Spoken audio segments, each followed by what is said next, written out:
And the reason I'm recommending the things that I am in this video is because I know what it's like when you run out of money. You really, sometimes you only have a few days to get everything together and to like get everything sorted.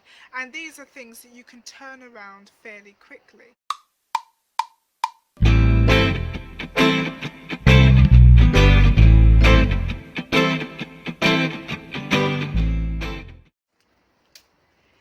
Hello, it's Janine, founder of the travel blog Janine'sJourneys.com. Now, today I want to talk about what you can do if you run out of money abroad, like I did. Okay, so let me set the scene for you a little bit. It was 2016 and it was my first big adventure abroad.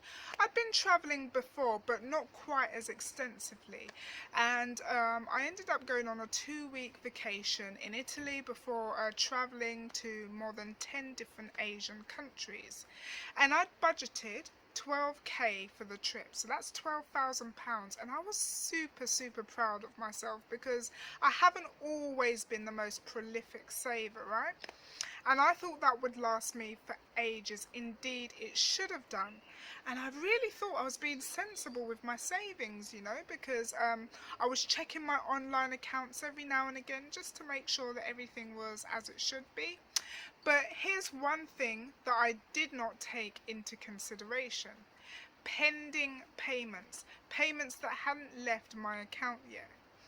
The cost of flights, because I changed my mind like the wind, and that's kind of how I know what type of traveller I am. I'm a very spontaneous, go with the flow type of person, whereas when I planned my trip before, it was very structured, and I booked all of the flights down to the finest detail in advance, which, just as a little tip for you, for me at least anyway, it was a big mistake and it cost me.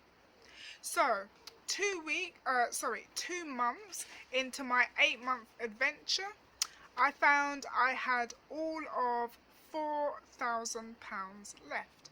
That sounds actually doable, doesn't it?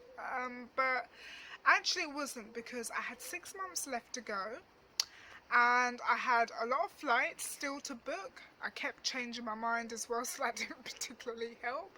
Accommodation, sightseeing, and the money that I'd already spent. How the hell did I spend 8 grand within 2 months when everything was booked in advance? It was a disaster. So I knew that if my trip was to continue, if my dream of, just being out there for almost a year was to become a reality, then I needed to figure out something fast. So here's the first thing that I did. I signed up to a website, and there are many of them out there actually. I'll put all the links to the different ones below. But the one that I signed up to was workaway.info, which is a volunteering website. So you don't actually get paid in money, but what it does is it helps you to at least save. You don't end up spending like I did. You save on your accommodation and food typically. Most of them don't pay. And you can do all kinds of things. So here's a selection of the different things that I did when I was out there. I worked as a yoga teacher before being recruited to be a script writer for a film called Un Indignado. I couldn't believe it. I mean, yeah, it was like a low budget, very independent film, but still, it was exciting. The other thing that I did is I worked as an English teacher in Vietnam, which paved the way for paid work later on. I heard of travellers working in animal sanctuaries. I didn't, but I met many who did. I met other travellers who'd worked on cruise ships. So there's like a wide variety of things that you can do. I actually volunteered in a temple in Myanmar. Picture this, right? You're spending 3 days in a rural Burmese village after spending some time at their main centre in Yangon, which is the capital of Myanmar. And you're surrounded by local villagers who are all curious about you. They want to know who you are, like, what are you doing here? Wow, it was an amazing experience. And again, I was looked after. I got my food and accommodation, so I was saving. And at first, I just want to say, I was very skeptical of doing volunteering. You could call it selfish, I guess. But my way of thinking was, well, I'm not being paid, but it was more that I didn't want it to take away from my travel plans, because I thought I was going to see all these different attractions and things like that, and I didn't want to like be working. The whole idea of going out there was to not be working.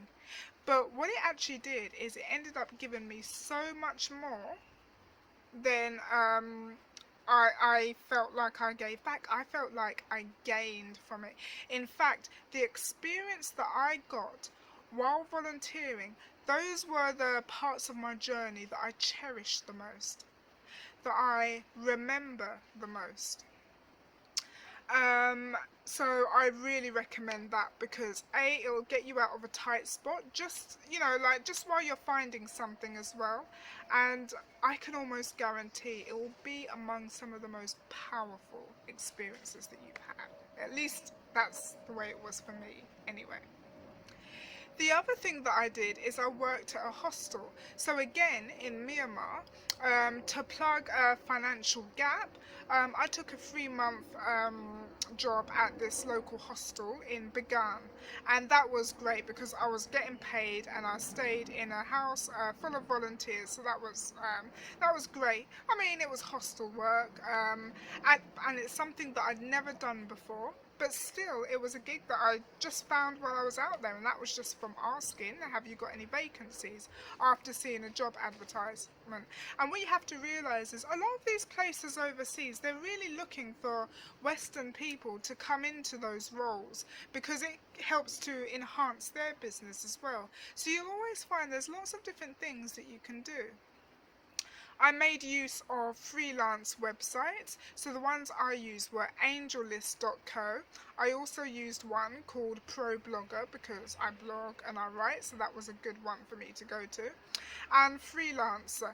Freelancer is at the lower end of the pay scale though, but again it plugged a gap while I was away. So whether you're a writer or a blogger, or perhaps you're into design, coding, marketing, whatever your skill is, if it can be done online, I recommend that you visit those sites as well. And the reason I'm recommending the things that I am in this video is because I know what it's like when you run out of money. You really, sometimes you only have a few days to get everything together and to like get everything sorted. And these are things that you can turn around fairly quickly. So that's why I'm recommending them here. I got a teaching job in China, and the first time I went over there to teach, I did it without a TFL certificate, and the only reason I feel like I managed to do that is because of my experience teaching on a voluntary basis in Vietnam. To get those big paying jobs, usually you need a TFL certificate in Vietnam, and at the time I didn't have one. But it got me a private teaching job in China where I was doing like tutoring and teaching English. You can also do that online in some cases. There are places where you can find online teaching jobs. All of these things are things that I write about extensively in my travel blog, which I've put in the description panel in this beneath this video, because I want you to get the most out of your journey. I want you to get the most out of your adventure. So I've put all of this, and I've given much more structured and detailed advice in the travel blog below. So anyway, I hope that helps you out, guys. I hope I've given you some food for thought. Do check out my blogs, because it contains a lot more information, a lot more tips, and a lot more advice. And I hope it helps you on your adventures. And I hope it helps you on your journey and helps to make your journey all the more magical. Let me know in the comments below if you've had experience with anything that I've discussed today, or perhaps you have your own tips and advice which I just haven't covered and I just haven't thought about. I'd love to hear from you, because it's not just about me and oh, my journeys were oh so wonderful. It's about you as well, so I'd love to hear from you.